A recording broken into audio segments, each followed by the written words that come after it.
Did you know that the ability to connect with others and influence them is one of the most critical skills for success in both personal and professional life? Yet, many people struggle with building strong relationships and effectively communicating their ideas.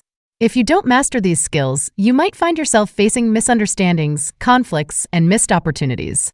But don't worry, there's a solution. In Dale Carnegie's timeless classic, How to Win Friends and Influence People, you'll discover powerful principles that can transform your interactions and relationships. By applying these techniques, you can become more likable, win people over to your way of thinking, and lead effectively without causing resentment. Imagine the impact this could have on your life: stronger connections, more influence, and greater success. Stay with me as I summarize the key chapters of this book. You'll learn how to handle people, make others like you, win them over to your way of thinking, and lead without offending. By the end, you'll have practical solutions to your problems and feel empowered to apply these techniques in your own life. Don't miss out on this opportunity to improve your relationships and achieve your goals. Let's dive in. Welcome to the book summary of How to Win Friends and Influence People by Dale Carnegie. This summary is written and narrated by JANKY. Part 1: Fundamental Techniques in Handling People. Have you ever wondered why some people seem to effortlessly build strong relationships while others struggle? In this part, we will explore 3 fundamental techniques that can transform your interactions and help you handle people more effectively. Principle 1: Don't criticize, condemn, or complain. Have you ever noticed how criticism often leads to defensiveness and resentment? Imagine if you could avoid these negative reactions and build stronger relationships instead. The problem: criticism wounds a person's pride and arouses resentment. It puts people on the defensive and makes them strive to justify themselves. The solution: instead of criticizing, try to understand why people behave the way they do. This approach fosters empathy and reduces resentment. Here's how to do it. Pause before criticizing. Before you criticize someone, take a moment to understand their perspective. Ask yourself why they might be acting the way they are. For example, if a colleague misses a deadline, instead of criticizing them, consider if they might be overwhelmed with work. Express understanding. Show that you understand their situation. This can help diffuse tension and open up a constructive dialogue. For example, I noticed you missed the deadline. I understand that you have a lot on your plate. Is there something I can help with? Offer support. Instead of pointing out faults, offer your support to help them improve. For example, let's work together to find a way to manage your workload better. By following these steps, you can avoid criticism and build stronger, more positive relationships. Principle 2: Give honest and sincere appreciation. Did you know that appreciation is one of the most powerful motivators? Imagine if you could make people feel valued and motivated with just a few words. The problem: people crave appreciation and recognition. Without it, they may feel undervalued and demotivated. The solution: give honest and sincere appreciation to make others feel valued and motivated. Here's how to do it. Observe and recognize efforts. Pay attention to the efforts and achievements of others.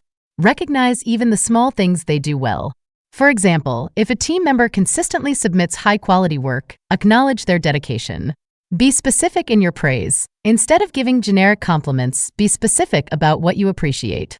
For example, I really appreciate the thorough research you did for the project. It made a big difference in our presentation. Express sincerity. Make sure your appreciation is genuine and heartfelt. People can tell when praise is insincere. For example, your hard work and attention to detail are truly impressive. Thank you for your dedication. By giving honest and sincere appreciation, you can make others feel valued and motivated to continue their good work. Principle 3: Arouse in the other person an eager want. Have you ever struggled to get others to see things your way? What if you could inspire cooperation and enthusiasm instead? The problem: to influence others, you need to understand their desires and show them how they can achieve what they want. The solution: align your goals with their interests and inspire cooperation and enthusiasm. Here's how to do it. Understand their desires. Take the time to understand what the other person wants and needs. For example, if you're trying to motivate a team member, find out what their career goals are. Show how they can benefit. Explain how your goals align with their interests and how they can benefit from cooperating with you. For example, by working on this project, you'll gain valuable experience that will help you achieve your career goals. Inspire enthusiasm. Use positive language and enthusiasm to inspire others to take action. For example, I'm excited about this project because it has the potential to make a big impact. Let's work together to make it a success. By understanding their desires and showing them how they can benefit, you can inspire cooperation and enthusiasm. Part 2, 6 Ways to Make People Like You. Have you ever wondered why some people are so well-liked and seem to make friends effortlessly? In this part, we will explore 6 techniques that can help you become more likable and build better relationships. Principle 1. Become genuinely interested in other people. Have you ever noticed how people are drawn to those who show genuine interest in them? Imagine if you could make others feel valued and important just by being interested in their lives. The problem: many people focus on getting others interested in them rather than being interested in others. This approach often fails to build meaningful connections. The solution: show genuine interest in other people. This makes them feel valued and appreciated. Here's how to do it. Ask questions about their interests. Show curiosity about their hobbies, passions, and experiences. For example, if someone mentions they love hiking, ask them about their favorite trails and experiences. Listen actively, pay attention to what they are saying, and respond thoughtfully. For example, nod, smile, and ask follow-up questions to show that you are engaged in the conversation. Remember details. Make an effort to remember important details about their lives and bring them up in future conversations. For example, if they mentioned an upcoming event, ask them how it went the next time you see them. By showing genuine interest in others, you can build stronger and more meaningful connections. Principle 2. Smile. Did you know that a simple smile can make a big difference in how people perceive you? Imagine if you could brighten someone's day and make a positive impression just by smiling. The problem: people often underestimate the power of a smile and how it can affect their interactions with others. The solution: smile genuinely and frequently to create a positive and welcoming atmosphere. Here's how to do it. Smile when you greet people. Make it a habit to smile when you meet someone. For example, when you walk into a room or start a conversation, greet others with a warm smile. Smile during conversations. Maintain a pleasant expression throughout your interactions. For example, smile while listening and speaking to show that you are friendly and approachable. Smile even when on the phone. Your tone of voice can convey a smile even if the other person can't see you. For example, smile while talking on the phone to create a positive impression. By smiling genuinely and frequently, you can create a positive and welcoming atmosphere that makes others feel comfortable and valued. Principle 3. Remember that a person's name is to that person the sweetest sound in any language. Have you ever felt a sense of importance when someone remembers your name? Imagine if you could make others feel special and valued just by remembering their names. The problem: people often forget names or fail to use them, which can make others feel unimportant or overlooked. The solution: make an effort to remember and use people's names in your interactions. Here's how to do it. Repeat the name. When you are introduced to someone, repeat their name to help commit it to memory. For example, nice to meet you, John. Use the name in conversation. Incorporate their name into the conversation to reinforce your memory and make them feel valued. For example, John, what do you think about this idea? Write down the name. If you have trouble remembering names, write them down along with a few details about the person. For example, keep a small notebook where you jot down names and notes after meeting someone new. By remembering and using people's names, you can make them feel special and valued, strengthening your relationships. Principle 4. Be a good listener. Encourage others to talk about themselves. Have you ever noticed how people enjoy talking about themselves? Imagine if you could make others feel heard and appreciated just by being a good listener. The problem: many people focus on talking about themselves rather than listening to others, which can hinder meaningful connections. The solution: be a good listener and encourage others to talk about themselves. Here's how to do it. Ask open-ended questions. Encourage others to share more about themselves by asking questions that require more than a yes or no answer. For example, what do you enjoy most about your job? Show genuine interest. Listen attentively and show that you care about what they are saying. For example, maintain eye contact, nod, and respond thoughtfully. Avoid interrupting. Let the other person speak without interrupting or changing the subject. For example, wait until they finish their thought before sharing your own. By being a good listener and encouraging others to talk about themselves, you can make them feel heard and appreciated, building stronger connections. Principle 5. Talk in terms of the other person's interests. Have you ever noticed how people are more engaged when the conversation is about their interests? Imagine if you could capture their attention and build rapport just by focusing on what they care about. The problem: people often talk about their own interests rather than considering what the other person cares about. The solution: talk in terms of the other person's interests to capture their attention and build rapport. Here's how to do it. Find common interests. Identify topics that the other person is passionate about and steer the conversation in that direction. For example, if they love sports, discuss recent games or their favorite teams. Ask about their hobbies. Show curiosity about their hobbies and activities. For example, I heard you enjoy painting. What kind of art do you create? Relate your experiences. Share your own experiences that relate to their interests to create a connection. For example, I also enjoy hiking. Have you ever been to the trails at the national park? By talking in terms of the other person's interests, you can capture their attention and build rapport more effectively. Principle 6. Make the other person feel important and do it sincerely. Have you ever felt a sense of importance when someone acknowledges your value? Imagine if you could make others feel important and appreciated just by showing genuine respect. The problem: people often fail to make others feel important, which can lead to feelings of neglect and undervaluation. The solution: make the other person feel important by showing genuine respect and appreciation. Here's how to do it. Acknowledge their achievements, recognize and praise their accomplishments. For example, I heard about your recent promotion. Congratulations on your hard work. Show respect. Treat others with respect and consideration. For example, listen to their opinions and value their input in discussions. Express gratitude. Show appreciation for their contributions and efforts. For example, thank you for your help with the project. Your input made a big difference. By making others feel important and appreciated, you can build stronger and more positive relationships. Part 3. How to win people to your way of thinking. Have you ever found it challenging to convince others of your ideas? In this part, we will explore techniques that can help you win people over to your way of thinking without causing resentment. Principle 1. You can't win an argument. Have you ever noticed that arguments often lead to defensiveness and resentment? Imagine if you could avoid these negative outcomes and find a more constructive way to resolve disagreements. The problem: being forceful about your ideas, even when you are right, only incurs resentment and makes other people defend themselves even more. The solution: avoid arguments entirely and find a more constructive way to resolve disagreements. Here's how to do it. Stay calm and listen. When a disagreement arises, stay calm and listen to the other person's perspective.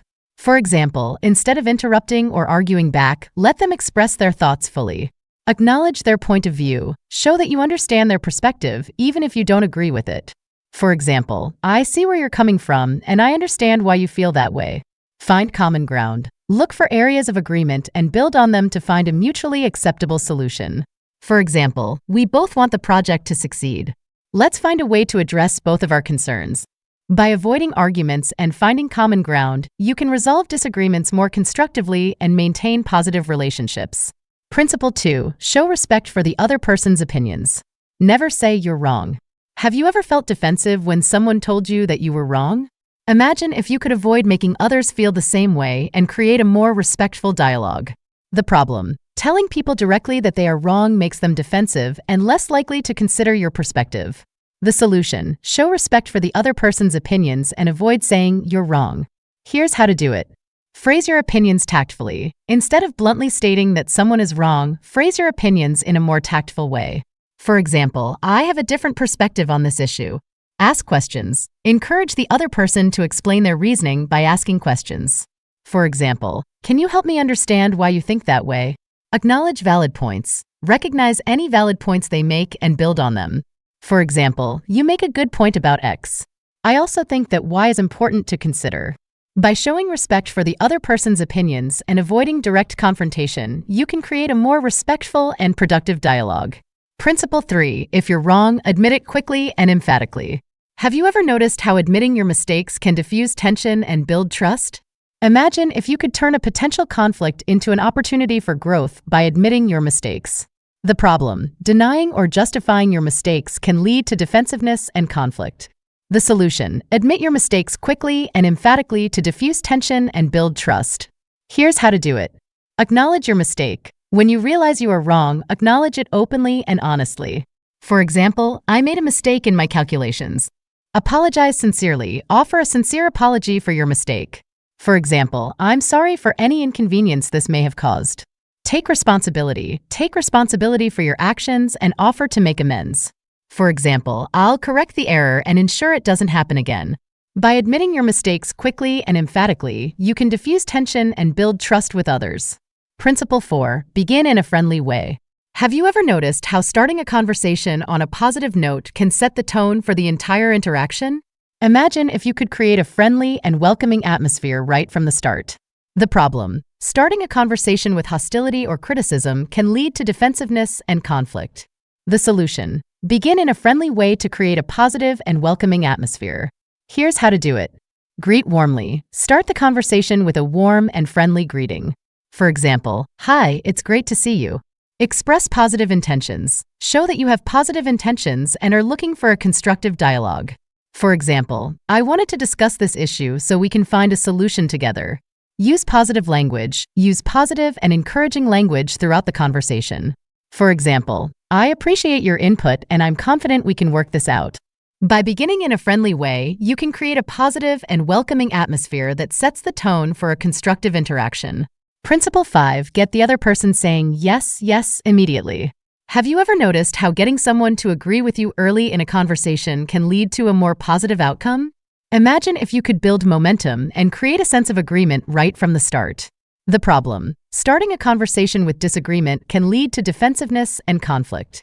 The solution: get the other person saying yes, yes immediately to build momentum and create a sense of agreement. Here's how to do it. Find common ground. Start the conversation with points of agreement. For example, "We both want the project to succeed, right?" Ask leading questions. Ask questions that are likely to elicit a yes response. For example, "Wouldn't it be great if we could find a solution that works for both of us?" Build on agreement. Use the initial agreement to build momentum and address more challenging issues. For example, "Since we both agree on the importance of this project, let's discuss how we can address the timeline." By getting the other person saying yes, yes immediately, you can build momentum and create a sense of agreement that leads to a more positive outcome. Principle 6. Let the other person do a great deal of the talking. Have you ever noticed how people appreciate being heard and understood? Imagine if you could make others feel valued and respected just by letting them talk. The problem: dominating the conversation can make others feel unheard and undervalued. The solution: let the other person do a great deal of the talking to make them feel valued and respected. Here's how to do it. Ask open-ended questions. Encourage the other person to share their thoughts and feelings by asking open-ended questions. For example, "What are your thoughts on this issue?" Listen actively. Pay attention to what they are saying and show that you are engaged. For example, nod, smile, and ask follow-up questions. Avoid interrupting. Let the other person speak without interrupting or changing the subject. For example, wait until they finish their thought before sharing your own. By letting the other person do a great deal of the talking, you can make them feel valued and respected, building stronger connections. Part 4. Be a leader. How to change people without giving offense or arousing resentment. Have you ever wondered how great leaders inspire change without causing resentment? In this part, we will explore techniques that can help you lead effectively and change people's behavior in a positive way. Principle 1. Begin with praise and honest appreciation. Have you ever noticed how people respond better to positive feedback? Imagine if you could inspire improvement by starting with praise. The problem: criticism can make people defensive and resentful, hindering their willingness to change. The solution: begin with praise and honest appreciation to create a positive and receptive atmosphere. Here's how to do it. Start with a compliment. Begin your feedback with a genuine compliment. For example, "You've done a great job on this project so far." Acknowledge their efforts. Recognize the efforts they have put in. For example, "I appreciate the hard work and dedication you've shown." Transition to constructive feedback. Gently transition to the area that needs improvement. For example, "One area we could work on is meeting deadlines more consistently." By starting with praise and honest appreciation, you can create a positive and receptive atmosphere for feedback. Principle 2. Call attention to people's mistakes indirectly. Have you ever felt defensive when someone pointed out your mistakes directly? Imagine if you could address mistakes without making others feel bad. The problem: directly pointing out mistakes can make people feel embarrassed and defensive. The solution: call attention to people's mistakes indirectly to avoid causing embarrassment. Here's how to do it. Use gentle language. Use language that softens the impact of the feedback. For example, "I noticed that we might have overlooked a detail in this report." Share your own experience. Share a similar mistake you made to show empathy. For example, "I've made similar mistakes before, and here's how I corrected them." Suggest improvements. Offer suggestions for improvement in a supportive manner. For example, "Let's work together to ensure we catch these details in the future." By calling attention to mistakes indirectly, you can address issues without causing embarrassment or defensiveness. Principle 3. Talk about your own mistakes before criticizing the other person. Have you ever felt more receptive to feedback when someone shared their own mistakes first? Imagine if you could create a sense of camaraderie by admitting your own faults. The problem: criticizing others without acknowledging your own mistakes can create a sense of superiority and resentment. The solution: talk about your own mistakes before criticizing the other person to create a sense of camaraderie. Here's how to do it. Admit your mistakes. Start by admitting a similar mistake you made. For example, I remember when I missed an important deadline last year. Show humility and a willingness to learn from your mistakes. For example, it was a learning experience for me, and I realized the importance of better time management. Transition to constructive feedback. Transition to the feedback in a supportive manner. For example, I think we can both work on improving our time management skills. By talking about your own mistakes first, you can create a sense of camaraderie and make the other person more receptive to feedback. Principle 4. Ask questions instead of giving direct orders. Have you ever felt more motivated when given the opportunity to contribute ideas? Imagine if you could inspire cooperation by asking questions instead of giving direct orders. The problem: giving direct orders can make people feel controlled and resistant. The solution: ask questions instead of giving direct orders to inspire cooperation and involvement. Here's how to do it. Pose questions. Ask questions that encourage input and collaboration. For example, how do you think we can improve this process? Encourage solutions. Encourage the other person to come up with solutions. For example, what steps do you suggest we take to address this issue? Show appreciation for input. Show appreciation for their input and ideas. For example, I appreciate your suggestions. Let's implement them and see how they work. By asking questions instead of giving direct orders, you can inspire cooperation and involvement. Principle 5. Let the other person save face. Have you ever felt embarrassed when someone pointed out your mistakes in front of others? Imagine if you could address issues while preserving the other person's dignity. The problem: publicly pointing out mistakes can cause embarrassment and damage self-esteem. The solution: let the other person save face by addressing issues privately and respectfully. Here's how to do it. Address issues privately. Discuss mistakes in a private setting. For example, can we talk about this issue in my office? Use respectful language. Use language that preserves their dignity. For example, I understand that mistakes happen and I appreciate your efforts. Offer support. Offer support and assistance to help them improve. For example, let's work together to find a solution and prevent this from happening again. By letting the other person save face, you can address issues while preserving their dignity and self-esteem. Principle 6. Praise the slightest improvement and praise every improvement. Have you ever felt motivated when someone acknowledged your progress? Imagine if you could inspire continuous improvement by praising even the smallest achievements. The problem: failing to acknowledge progress can lead to demotivation and stagnation. The solution: praise the slightest improvement and praise every improvement to inspire continuous progress. Here's how to do it. Recognize small achievements. Acknowledge even the smallest improvements. For example, I noticed that you submitted your report a day earlier this time. Great job. Encourage continued progress. Encourage them to continue improving. For example, keep up the good work and let's aim for even better results next time. Celebrate milestones. Celebrate significant milestones and achievements. For example, congratulations on completing the project ahead of schedule. Your hard work paid off. By praising every improvement, you can inspire continuous progress and motivation. Principle 7. Give the other person a fine reputation to live up to. Have you ever felt motivated to meet high expectations when someone believed in you? Imagine if you could inspire others to reach their full potential by giving them a fine reputation to live up to. The problem: low expectations can lead to underperformance and lack of motivation. The solution: give the other person a fine reputation to live up to in order to inspire them to reach their full potential. Here's how to do it. Express confidence. Show confidence in their abilities. For example, I know you have the skills to excel in this role. Set high expectations. Set high but achievable expectations. For example, I believe you can lead this project to success. Provide support. Offer support and resources to help them meet those expectations. For example, if you need any assistance, I'm here to help. By giving the other person a fine reputation to live up to, you can inspire them to reach their full potential. Principle 8. Use encouragement. Make the fault seem easy to correct. Have you ever felt more confident when someone encouraged you to overcome a challenge? Imagine if you could help others feel capable of correcting their faults by using encouragement. The problem: focusing on the difficulty of a fault can make it seem insurmountable. The solution: use encouragement to make the fault seem easy to correct. Here's how to do it. Highlight their strengths. Emphasize their strengths and abilities. For example, you have a great attention to detail, which will help you improve this area. Break down the steps. Break down the steps needed to correct the fault. For example, let's take it one step at a time and focus on improving this aspect first. Offer positive reinforcement. Provide positive reinforcement and encouragement. For example, I know you can do this. Keep up the good work. By using encouragement and making the fault seem easy to correct, you can help others feel capable and motivated to improve. Principle 9. Make the other person happy about doing the thing you suggest. Have you ever felt more motivated to take action when you were excited about it? Imagine if you could inspire others to take action by making them happy about doing what you suggest. The problem: forcing people to do something can lead to resistance and lack of motivation.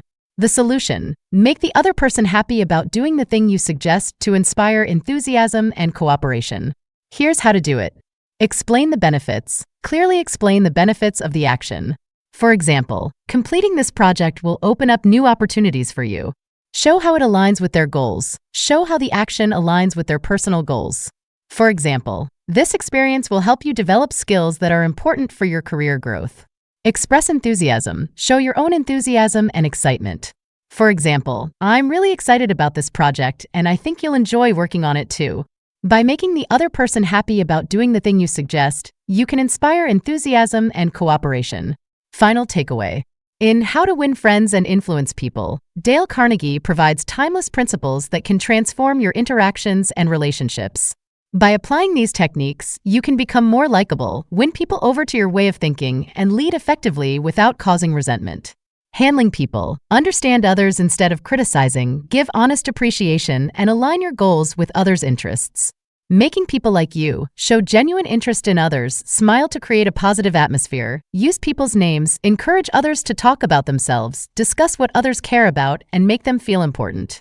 Winning people over. Avoid arguments by finding common ground, respect others' opinions without saying you're wrong. Admit your mistakes quickly and sincerely, start interactions positively, get others saying yes early, and encourage others to speak. Leading without offense. Start with praise and honest appreciation, point out mistakes gently, admit your own faults first. Encourage input instead of giving orders, address issues privately, recognize even small progress, give a fine reputation to live up to. Make faults seem easy to correct, and inspire enthusiasm for your suggestions. About the author. Dale Carnegie was an American writer and lecturer, born on November 24, 1888, in Maryville, Missouri.